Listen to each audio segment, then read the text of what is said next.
गरियाबंद जिले में अगर समस्या की बात करूं तो विभिन्न प्रकार की समस्या है, लेकिन आज जो एक ऐसी समस्या दिखाने वाला हूं जो बहुत ही विकराल रूप ले चुकी है। और ये समस्या अभी की नहीं है, ये समस्या वर्षों से बनी हुई है, जहां पर लोग बहती नदी का सीना भर से गले भर का जो पानी है उसे पार करके मुख्यालय पहुंचते हैं, क्योंकि मुख्यालय तक अगर नहीं पहुंचेंगे तो उनकी जो ज़रूरतें हैं, उनकी आवश्यकताएं हैं, वो पूरी नहीं होगी। इस वजह से लोग जो है ग्रामीण और स्कूली बच्चे के साथ जितने भी ज़रूरत के जो लोग हैं वो इसी नदी से पार होके आते हैं। और इस नदी पर जो पुल है वो निर्माण नहीं कराया गया है। और बता दें कि ये जो नदी है गरियाबंद जिले के धवलपुर से जरंडी जिसे बाकड़ी नदी भी कहा जाता है, और बाकड़ी नदी में आज जो समस्याएं जो बनी है वर्षों से, वो लगातार बनी हुई है। इस नदी पर जो लोग हैं वो आते हैं और जैसे ज़रूरत की जो सामग्री लेने के लिए धवलपुर पहुंचते हैं, और इनको जो नदी पार करना है वो बहुत बड़ी नदी है, जो कि ये नदी में लगातार पानी भरा रहता है। और लगातार पानी भरने की वजह से जो लोग जो है वो जान जोखिम में डालकर इस नदी को पार करते हैं। और आप तस्वीरों के माध्यम से देख सकते हैं कि किस तरह से ये बुजुर्ग है और किस तरह से ये स्कूली बच्चे हैं और किस तरह से ये महिलाएं हैं वो नदी पार कर रही हैं। और ये तस्वीर जो है आपको देख के दिल दहला देगी, कि क्योंकि यहाँ लगातार जो घटनाएं हैं वो हो चुकी हैं, और घटनाएं होने के कारण ये जो नदी है वो बहुत ही जानलेवा हो चुकी है, और इस पर पुल निर्माण करने की बहुत ही ज़रूरत है। और प्रशासनिक अगर स्वीकृति की बात करें कि इस नदी पर लगभग 7 करोड़ की स्वीकृति मिल चुकी है, लेकिन शासन भाजपा की हो या कांग्रेस की हो, इस पुल पर इस नदी पर पुल निर्माण करने की अति आवश्यक है। जिस तरह से आप ये तस्वीर देख सकते हैं कि किस तरह से जो महिला अपनी बच्ची को लेकर ये नदी पार कर रही हैं, कहीं ना कहीं इनकी जान को जोखिम है। इसलिए इस नदी में पुल का निर्माण बहुत ही ज़रूरी है। और लगातार अगर देखा जाए प्रशासन का, अगर यहाँ पे वोट बैंक अगर ज़्यादा होती तो ये पुल कब का बन चुका होता, लेकिन वह वोट बैंक कम होने की वजह से ये पुल जो है वो पेंडिंग पड़ा हुआ है। और जनप्रतिनिधि आते हैं जाते हैं, देख कर चले जाते हैं, सूखे दिन की बात तो चले जाते हैं, लेकिन अभी अगर आके देखें प्रशासनिक अधिकारी और ये जनप्रतिनिधि की किस हालातों में ये गांव के लोग जो है मुख्यालय पहुंचते हैं। ऐसी स्थिति हमें वर्षों से बनी हुई है, जब से आज़ाद हुई है ये भारत और ये हिंदुस्तान जब से आज़ाद हुए, तो गाँव की स्थिति और बदली नहीं है, और बदली है। इस वजह से ये है कि यहाँ वोट बैंक नहीं है।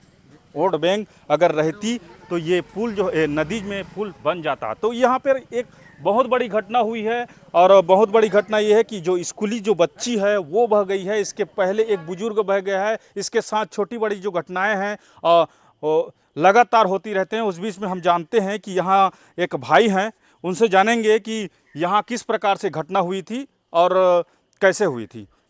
भैया ये बताएंगे, ये नदी का नाम क्या है? ये नदी का नाम बाकड़ी नदी है, पैरी नदी में ही पड़ता है। इधर से चले जाएंगे माता। हाँ, क्या क्या नाम बोले? बाकड़ी नदी। बाकड़ी नदी जी।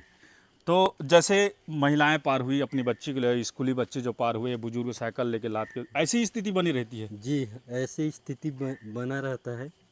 कब से है ये स्थिति? ये तो मैं बचपन से देख रहा हूँ, लेकिन इससे और पहले भी दादा परदादा उस समय भी ऐसे स्थिति बना है। अच्छा, घटना का जिक्र कर रहे थे, घटना क्या हुआ था, कैसे हुआ था घटना? घटना स्कूल जाते समय हुआ था। जो बाढ़ ज़्यादा होने से ट्यूब से पार होता था, और इसी ट्यूब में पार होते हुए घटना हुआ। जो 9वीं का छात्र है कुम्हारी जमुना नेताम जी जी। अचानक ट्यूब पलट जाने से घटना हुआ है। अच्छा, कोई जनप्रतिनिधि यहाँ पहुँचता है कि नहीं? जी, अभी तक तो एक ही जनप्रतिनिधि पहुँचा है, संजय नेताम जी, जिला पंचायत सदस्य हैं। वो हमेशा अभी जब बाढ़ आता है तो हमेशा देखने के लिए आते हैं और कलेक्टर से भी वो मांग किए हैं कि पुल जल्दी निर्माण हो जाए। जी। और इसके पहले भी कोई घटना हुई थी? इसके पहले हाँ, एक पुरुष का घटना हुआ था। हाँ हाँ। लगभग उससे 5-6 साल पहले हुआ था। वो भी अधिक बाढ़ होने की ही वजह से हुआ था घटना। अच्छा, तो यहाँ पर बारिश के दिनों में लगातार ऐसी स्थिति बनी रहती है, जैसे ज़्यादा ही बाढ़ हो गया, जैसे सर के ऊपर हो गया तो कैसे करेंगे? नहीं आते लोग गाँव नहीं से? आते हैं, और थोड़ा कम होता है तो वही फिर ट्यूब से पार करते हैं। वो इसमें तो महिला नहीं आ पाते हैं, सिर्फ पुरुष ही आ पाते हैं। लेकिन जान जोखिम में रहता है। जी ऐसा है, मतलब या कोई भी अगर सामान की ज़रूरत हुई तो मुख्यालय धवलपुर आना पड़ता है, गरियाबंद जाना पड़ता है। जी। ये स्थिति है। तो जैसा कि ये भाई साहब ने बताया कि यहाँ लगातार घटनाएं हो चुकी हैं, और आप तस्वीरों के माध्यम से देखेंगे कि किस प्रकार से, उधर दिखा दीजिए ज़रा सा, अभी पार हो रहे हैं, उधर दिखा दीजिए। और ये ऐसे जो एक माँ है, 2 अपने बच्चियों को लेकर पार हो रही हैं, और ये ऐसी स्थिति है ये नदी का, और ये नदी में ऐसे ही पार होकर जाते हैं। और पानी को देख सकते हैं किस तरह से यहाँ पानी भरा हुआ है। लगातार ये स्थिति 10 से 12 दिन हो चुका है, और यहाँ के लोग जो हैं वो ज़रूरत की सामान लेने के लिए मुख्यालय पहुँचते हैं, या तो धवलपुर, या तो गरियाबंद, या मैनपुर, ये तीनों जगह पहुँचते हैं। और इस तरह से यहाँ जो ये जो नदी है वो गांव के लिए विकराल समस्या बनी हुई है। जब तक यहाँ पर पुल का निर्माण नहीं कराया जाएगा तब तक ये समस्या बनी रहेगी। कहाँ से आ रहे हो दादा, बताओ? जरंडी से। जरंडी से? हाँ। कितना बाढ़ था, आपको दिक्कत नहीं हो, परेशानी नहीं हो रहा है? ये है छाती भर। छाती भर पानी है? हाँ। तो कैसे ऐसे ही पार करते हो? हाँ, वैसे पार होते हैं। और ज्यादा पानी रहने पर? ये नहाते हैं ट्यूब में? हाँ। मतलब ट्यूब के सहारे से पार होते हो? हाँ हाँ। और कब से है ये समस्या? बहुत दिन की है। बहुत दिन नहीं भैया, दादा बहुत साल बोलो ना। हाँ, कितना बहुत साल साल हो हो गया? गया। कितना साल हो गया? हाँ, ना रहे तब के। और जैसे छोटे बच्चे लोग हाँ, आते हैं, हाँ। महिलाएं जैसे आती हैं, तो कैसे पार करते हैं? बस ये ट्यूब से।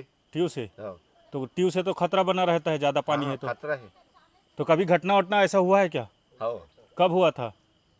वो बहुत साल के बाद। कितना जन के कुछ दुर्घटना हुआ था?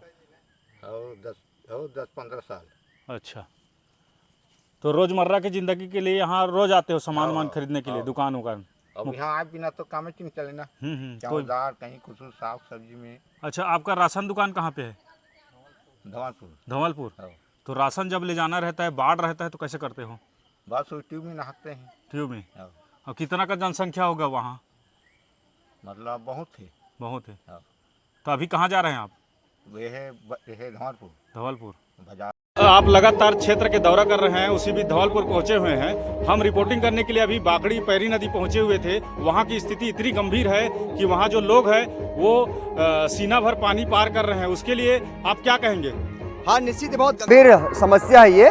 पिछली हमारी जब सरकार थी तो ये स्वीकृत हो गया था, बोर का काम भी चल रहा था, 2023 में इसका सैंक्शन हुआ है, लेकिन अभी तक नहीं बनना। ये कहीं ना कहीं विडंबना है। बच्चे वहाँ पे जो आते हैं, जरंडी से जो बच्चे आते हैं, माध्यमिक शाला है और हाई स्कूल हायर सेकेंडरी के बच्चे पढ़ने यहाँ पे आते हैं, तो काफ़ी दिक्कतों का सामना करना पड़ता है। खास करके वहाँ पे जब ग्रामीण रहते हैं तभी बच्चे जो है नदी पार कर पाते हैं। तो ये बड़ा गंभीर मामला है। मैं सरकार से पुनः आग्रह करूंगा, निवेदन करूंगा कि जो काम चल रहा था, बोर का काम कंप्लीट हो गया था, कुछ काम बचा था और चल रहा था, कहीं ना कहीं उस बीच में कुछ घटनाएं घटी, इस नाम से उसको रोक दिए हैं। मैंने विभाग के अधिकारियों से भी चर्चा किया, जिले के माननीय कलेक्टर साहब से भी चर्चा किया है, और कलेक्टर साहब ने मुझे आश्वस्त किया है कि बरसात के बाद उसको हम लोग देखेंगे। और वस्तु से अवगत मैं पूरी तरह से करवा चुका हूं। और एसडीओ जो ब्रिज के एसडीओ हैं, उनसे भी चर्चा हुई है। उन्होंने भी कहा है कि बरसात के बाद यथास्थिति हम लोग उसको प्रयास करेंगे कि जितनी जल्दी हो सके बन जाए, क्योंकि ये लगभग 6 करोड़ से ऊपर का सैंक्शन हो चुका है और कहीं ना कहीं लोग जो बहुत परेशान हैं। हम भी मांग करते हैं कि वो पुल बनना चाहिए ताकि लोगों को सुविधा मिल सके। तो इस तरह से हमारी खबरों को देखने के लिए हमारे चैनल को लाइक, सब्सक्राइब, शेयर कीजिए। आगे भी हमारी खबरों के साथ बने रहें। धन्यवाद।